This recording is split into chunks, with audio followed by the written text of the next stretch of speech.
Let's talk about option period and option fee. I'm Nicole in HTX. I'm a licensed residential real estate broker in Houston, Texas, and I want to help you understand the real estate process. So in most states, when you go under contract for a house, for the first few days, you have what's called the inspection period. It could be anywhere from 5 to 10 days. It kind of just depends on what state and market you're in. And that's your opportunity to get the home inspected, and if there's any major issues, you can negotiate with the seller to have them, repair those issues or give you some money at closing so that you can repair them after you own the home. Well, in Texas, and I believe North Carolina does this as well, but it's the only states that do this. But in Texas, we have what's called the option period. So it's essentially the same thing as an inspection period. However, it goes another step further and it allows the buyer to terminate the contract for any reason whatsoever.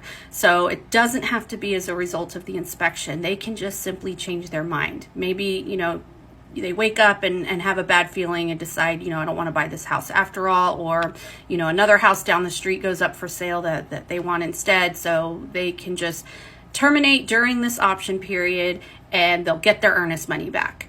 If you're not sure what earnest money is, you can watch my other video to learn about that. But in exchange for having this flexible option period, the buyer's going to pay an option fee.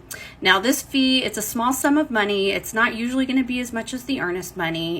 In Houston, it tends to be a few $100s. So if you're buying a house that's up to $300,000 or $400,000, your option fee could be anywhere from $100 to maybe $300. If we're getting into higher price points, it's probably going to be a higher option fee. But this is the seller's consolation for taking the home off the market for these first few days when you have the opportunity to simply change your mind. So if you terminate within the option period, you'll get your earnest money back, but the seller gets to keep the option fee.